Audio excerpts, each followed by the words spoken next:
First sem advertising and sales പ്രൊമോഷൻ്റെ 2 marks question നമ്മൾ already upload ചെയ്തിട്ടുണ്ടായിരുന്നു. അപ്പോൾ ഇത് റിപ്പീറ്റഡ് ആയിട്ടുള്ള പ്രീവിയസ് ക്വസ്റ്റ്യൻസ് ആണ് 2024, 23, 22. അപ്പോൾ നമുക്ക് ഫസ്റ്റ് ക്വസ്റ്റ്യൻ എന്താണെന്ന് വെച്ചാൽ explain the structure of advertising agencies. ഒരു അഡ്വർടൈസിങ് ഏജൻസിയുടെ സ്ട്രക്ചർ എക്സ്പ്ലെയിൻ ചെയ്യാനാണ് പറയണത്. അതായത് advertising agency is an organisation that helps companies plan, create, manage advertisement. അതായത് ഒന്നില്ല അഡ്വർടൈസിങ്ങിന് വേണ്ടിയിട്ട് ഹെൽപ്പ് ചെയ്യണത്, അതുപോലെ തന്നെ അത് പ്ലാൻ ചെയ്യാൻ വേണ്ടിയിട്ട് ഹെൽപ്പ് ചെയ്യണ ഏജൻസീസ് ഉണ്ടാവുമല്ലോ, അതിനെ പറയാനാണ് അഡ്വർടൈസിങ് ഏജൻസീസ് എന്ന്. അതിൽ കുറച്ച് സ്ട്രക്ചേഴ്സ് വരുന്നുണ്ട്. ഫസ്റ്റ് സ്ട്രക്ചറാണ് അക്കൗണ്ട് മാനേജ്മെൻറ്റ്. അതായത് അക്കൗണ്ട് മാനേജ്മെൻറ്റ് എന്ന് പറഞ്ഞു കഴിഞ്ഞാൽ അതൊരു ക്ലയൻറ്റ് സർവീസാണ്. Act as a link between client and agencies. ഇത് എന്ത് ചെയ്യും, ഏജൻസിയുടെയും ഒരു ക്ലയൻറ്റിൻ്റെയും ഇടയിലൊരു ലിങ്ക് ആയിട്ട് അത് ആക്ട് ചെയ്യും. അതുപോലെ തന്നെ ക്ലയൻറ്റിൻ്റെ നീഡ് അത് മനസ്സിലാക്കും. അതുപോലെ തന്നെ അതേഴ്സ് ഡിപ്പാർട്ട്മെൻറ്റിന് അവർ ഇൻസ്ട്രക്ഷൻസ് കൊടുക്കും. സെക്കൻഡ് വരുന്നതാണ് ക്രിയേറ്റീവ് ഡിപ്പാർട്ട്മെൻറ്റ്. അത് അവരെന്താണെന്ന് വെച്ച് കഴിഞ്ഞാൽ ഐഡിയാസൊക്കെ പ്രിപ്പയർ ചെയ്യും. അതുപോലെ തന്നെ അതിൽ കോപ്പി റൈറ്റ്സ് ഒക്കെ ഇൻക്ലൂഡഡ് ആയിരിക്കും. പിന്നെ തേർഡ് വരുന്നതാണ് റിസർച്ച് ഡിപ്പാർട്ട്മെൻറ്റ്. റിസർച്ച് ഡിപ്പാർട്ട്മെൻറ്റ് എന്ന് പറഞ്ഞു കഴിഞ്ഞാൽ സ്റ്റഡി മാർക്കറ്റ് ട്രെൻഡ്സ്, കസ്റ്റമർ ബിഹേവിയറും അത് മനസ്സിലാക്കും. അതുപോലെ തന്നെ മാർക്കറ്റ് ട്രെൻഡ്സും അവർ അത് സ്റ്റഡി ചെയ്യും. പിന്നെ അതുപോലെ തന്നെ നമുക്ക് എഫക്റ്റീവായിട്ടുള്ള അഡ്വർടൈസ്മെൻറ്റ് ഉണ്ടാക്കാൻ വേണ്ടിയിട്ട് അത് റിസർച്ച് ഡിപ്പാർട്ട്മെൻറ്റ് നമ്മളെ ഹെൽപ്പ് ചെയ്യും. ഫോർത്ത് വരുന്നതാണ് മീഡിയ ഡിപ്പാർട്ട്മെൻറ്റ്. അതായത് നമ്മൾ എവിടെയാണിത് ഷോ നമ്മൾ ഡിസൈഡ് ചെയ്യണത് നടത്താൻ വേണ്ടിയിട്ട്, ടി വിയിലാണോ, ന്യൂസ് പേപ്പറിലാണോ, അതുപോലെ തന്നെ മാഗസീനിലാണോ, അതൊക്കെ ഡിസൈഡ് തന്നെയാണ് മീഡിയ ഡിപ്പാർട്ട്മെൻറ്റ്. പിന്നെ പറയുന്ന ക്വസ്റ്റ്യൻ എന്താണെന്ന് വെച്ച് കഴിഞ്ഞാൽ note on promotional planning process. ഇതും ഒരു 2024 ചോദിച്ച ഒരു റിപ്പീറ്റഡ് ക്വസ്റ്റ്യൻ ആണ്. അതെന്താണെന്ന് വെച്ച് കഴിഞ്ഞാൽ promotional planning means deciding how to promote a product effectively. അതായത് ഒരു പ്രൊഡക്റ്റ് ഇങ്ങനെ എഫക്റ്റീവായിട്ട് നമുക്ക് പ്രൊമോട്ട് ചെയ്യാം. അതാണ് പ്രൊമോഷണൽ പ്ലാനിങ് പ്രോസസ്സ് കൊണ്ട് ഉദ്ദേശിക്കുന്നത്. അപ്പോൾ അതിൽ സ്റ്റെപ്സ് ഫസ്റ്റ് എന്താണെന്ന് വെച്ച് കഴിഞ്ഞാൽ ടാർഗറ്റ് ഓഡിയൻസിനെ നമ്മൾ ആദ്യം എന്ത് ചെയ്യണം, ഐഡൻറ്റിഫൈ ചെയ്യണം. അതായത് ആരായിരിക്കും കസ്റ്റമർ, അതൊക്കെ നമ്മൾ ഫസ്റ്റ് ഐഡൻറ്റിഫൈ ചെയ്യണം. പിന്നെ നമ്മൾ എന്താക്കണം, ഒരു ഒബ്ജക്റ്റീവ്സ് നമ്മൾ സെറ്റ് ചെയ്യണം. അതായത് അതിലെന്തൊക്കെ ഇൻക്ലൂഡഡ് ആയിരിക്കും, സെയിൽസ് എങ്ങനെ കൂട്ടാം, അതുപോലെ തന്നെ അവെയർനെസ് എങ്ങനെ കൊടുക്കാം, അതുപോലെ തന്നെ അതിൽ ബ്രാൻഡ് ഇമേജ്, അതൊക്കെ ഇൻക്ലൂഡഡ് ആയിരിക്കും. മൂന്നാമത് വരുന്നതാണ് നമ്മൾ ബഡ്ജറ്റ് സെറ്റ് ചെയ്യാം. നമുക്ക് ഈ അഡ്വർടൈസ്മെൻറ്റ് കൊണ്ട് നമുക്ക് എത്ര ബഡ്ജറ്റ് നമ്മുടെ കയ്യിൽ നിന്ന് പോകും, അതൊക്കെ തീരുമാനിക്കാനാണ് ബഡ്ജറ്റ്.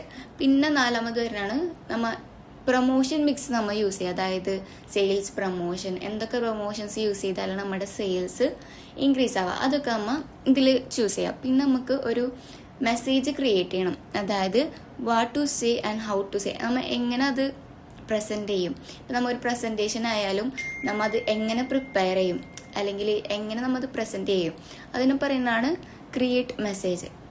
6th വരുന്നതാണ് സെലക്ട് മീഡിയ. നമ്മൾ നേരത്തെ പറഞ്ഞ് TV, online, newspaper. പിന്നെ 7th ഇംപ്ലിമെൻറ്റ് ചെയ്യുക. നമ്മുടെ പ്ലാൻ എന്താണോ അത് ഇംപ്ലിമെൻറ്റ് ചെയ്യുക. പിന്നെ അത് ഇവാലുവേറ്റ് ചെയ്യുക എന്ന് പറഞ്ഞു കഴിഞ്ഞാൽ ചെക്ക് ചെയ്യുക. നെക്സ്റ്റ് വരുന്ന ക്വസ്റ്റ്യൻ എന്താണെന്ന് വെച്ച് കഴിഞ്ഞാൽ ഇത് റിപ്പീറ്റഡ് ആയിട്ട് വീണ്ടും ചോദിച്ചിട്ടുണ്ടായിരുന്നു. 2023 ചോദിച്ചിട്ടുണ്ട് എസ്സേ ആയിട്ട്. Define advertisement and planning process. അതായത് അഡ്വർടൈസ്മെൻറ്റ് അതൊരു പെയ്ഡ് ഫോം ഓഫ് കമ്മ്യൂണിക്കേഷൻ ആണ്. നമ്മളുടെ ഒരു പ്രോഡക്റ്റ് അല്ലെങ്കിൽ ഒരു സർവീസ് പ്രൊമോട്ട് ചെയ്യാൻ വേണ്ടിയിട്ട് യൂസ് ചെയ്യണ ഒരു പെയ്ഡ് ഫോം ഓഫ് കമ്മ്യൂണിക്കേഷൻ. അതിൻ്റെ പ്രോസസ്സ് എന്താണെന്ന് വെച്ച് കഴിഞ്ഞാൽ നമ്മൾ നേരത്തെ ഡിസ്കസ് ചെയ്താണ് ഓൾറെഡി. അതായത് ടാർഗറ്റ് ഐഡൻറ്റിഫൈ ചെയ്യുക, അതുപോലെ തന്നെ ഒബ്ജക്റ്റ് സെറ്റ് ചെയ്യുക, അതുപോലെ തന്നെ ബഡ്ജറ്റ് ഡിസൈഡ് ചെയ്യുക, മെസ്സേജ് ക്രിയേറ്റ് ചെയ്യുക, അതുപോലെ തന്നെ മീഡിയ സെലക്ട് ചെയ്യുക. ഏത് മീഡിയയിലാണ്, ഇപ്പോൾ വെറൈറ്റീസ് ഓഫ് മീഡിയാസ് ഉണ്ട്, ടെലിവിഷൻ, ന്യൂസ് പേപ്പർ, അതൊക്കെ നമുക്ക് സെലക്ട് ചെയ്യാം. അതുപോലെ തന്നെ നമ്മൾ ഇത് ഇംപ്ലിമെൻറ്റ് ചെയ്യുക. എവിടെയാണോ നമുക്കിത് വേണ്ടത് അവിടെ നമ്മൾ ഇംപ്ലിമെൻറ്റ് ചെയ്യുക. പിന്നെ നമ്മൾ ഇവാലുവേറ്റ് ചെയ്യുക, ഇത് ചെക്ക് ചെയ്യാം. പിന്നെ വരുന്ന ക്വസ്റ്റ്യൻ ആണ് advertisement media and difference. Advertisement media എന്താണ്? Advertisement media channel used to advertise a product. അതായത് ഒരു പ്രോഡക്റ്റ് അഡ്വർടൈസ് ചെയ്യാൻ വേണ്ടിയിട്ട് യൂസ് ചെയ്യണ ഒരു ചാനൽ, അതാണ് അഡ്വർടൈസിങ് മീഡിയ. അപ്പോൾ ഡിഫറെൻറ്റ് ടൈപ്സ് മീഡിയാസ് ഉണ്ട്. അതിൽ വരുന്ന ഫസ്റ്റ് ടൈപ്പ് എന്താണെന്ന് വെച്ചാൽ പ്രിന്റ് മീഡിയ നമുക്ക് എല്ലാവർക്കും അറിയാം. ന്യൂസ് പേപ്പേഴ്സ്, മാഗസിൻ, ജേർണൽസ്, അതൊക്കെ പ്രിന്റ് മീഡിയൽസ് പെടും. പിന്നെ സെക്കൻഡ് വരാണ് ബ്രോഡ്കാസ്റ്റ് മീഡിയയിൽ നമുക്ക് ടി വി വരും, അതുപോലെ തന്നെ റേഡിയോ വരും. പിന്നെ ഡിജിറ്റൽ മീഡിയ പറയണമെന്ന് വെച്ച് കഴിഞ്ഞാൽ സോഷ്യൽ മീഡിയ, വെബ്സൈറ്റ്സ്, അതുപോലെ തന്നെ ഔട്ട്ഡോർ മീഡിയയിൽ പോസ്റ്റേഴ്സ്, ബാനേഴ്സ് അതൊക്കെ പെടും. ഡിഫറൻസ് എന്താണെന്ന് വെച്ച് കഴിഞ്ഞാൽ അതായത് പ്രിന്റ് മീഡിയാസിൽ റിട്ടേൺ ഫോം ആയിരിക്കും, അതുപോലെ തന്നെ ലോങ് ലാസ്റ്റിംഗ് ആയിരിക്കും. അതുപോലെ തന്നെ ഈ ബ്രോഡ്കാസ്റ്റിനൊക്കെ വെച്ച് നോക്കുമ്പോൾ അത് ലോ കോസ്റ്റ് ആയിരിക്കും, കാരണം അതിൽ വിഷ്വൽസ് ഉണ്ടാവില്ല. അതുപോലെ തന്നെ ആൾക്കാർക്ക് ഈസി എപ്പോൾ വേണമെങ്കിലും നമ്മളുടെ ഒഴിവ് സമയത്ത് പോയിട്ട് നമുക്ക് എടുക്കാം, നോക്കാം. അതുപോലെ തന്നെ നമുക്കത് എടുത്തു വെക്കാം. എപ്പോൾ വേണമെങ്കിലും നമുക്ക് നമ്മുടെ ഫ്രീ ടൈമിൽ എപ്പോൾ വേണമെങ്കിലും നമുക്കത് വായിക്കാം. അതുപോലെ തന്നെ ബ്രോഡ്കാസ്റ്റ് മീഡിയാസിൽ പറഞ്ഞു കഴിഞ്ഞാൽ ഓഡിയോസ് ഉണ്ടാവും, അതുപോലെ തന്നെ വിഷ്വൽ കണ്ടൻസ് ഉണ്ടാവും. ബ്രോഡ്കാസ്റ്റ് മീഡിയയും പ്രിന്റ് മീഡിയയും തമ്മിലുള്ള ഡിഫറൻസ് മെയിനായിട്ട് പറയുകയാണെന്ന് വെച്ച് കഴിഞ്ഞാൽ ബ്രോഡ്കാസ്റ്റ് മീഡിയ കൂടുതലും അട്രാക്ട് ചെയ്യും പീപ്പിൾസിനെ, കാരണം അതിലെന്താ വിഷ്വൽസ് ഉണ്ട്. അതുപോലെ തന്നെ വൈഡ് റീച്ച് ആയിരിക്കും. പ്രിന്റ് മീഡിയ വെച്ച് കമ്പയർ ചെയ്യുമ്പോൾ എന്തായിരിക്കും ബ്രോഡ്കാസ്റ്റ് മീഡിയ കുറച്ച് കോസ്റ്റ്ലി ആയിരിക്കും. അപ്പോൾ നെക്സ്റ്റ് ക്വസ്റ്റ്യൻ വരുന്നത് എന്താണെന്ന് വെച്ച് കഴിഞ്ഞാൽ sales promotion scheme and tool. Sales promotion scheme എന്താണെന്ന് വെച്ച് കഴിഞ്ഞാൽ അതൊരു ഷോർട്ട് ടേം മെത്തേഡാണ്. എന്തിനു വേണ്ടിയിട്ടാണ് യൂസ് ചെയ്യുന്നത്?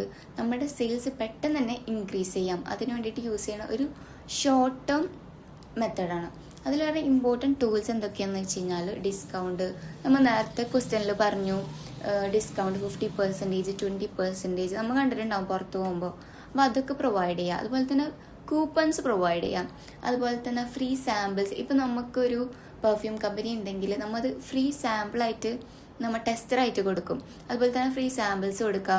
പിന്നെ ബൈ 1 get 1 ഫ്രീസ് നമ്മൾ കണ്ടിട്ടുണ്ടാവും. അതുപോലെ തന്നെ അങ്ങനത്തെ സ്കീം കൊടുക്കാം.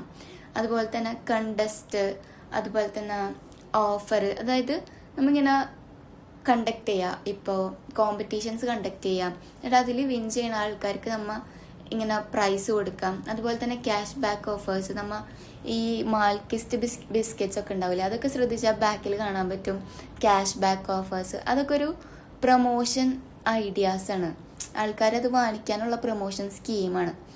അങ്ങനെയൊക്കെ നമ്മൾ പ്രൊവൈഡ് ചെയ്യാം. അപ്പോൾ ഇത്രേ ഉള്ളൂ. എല്ലാവരും നന്നായിട്ട് എക്സാം എഴുതാം. All the best.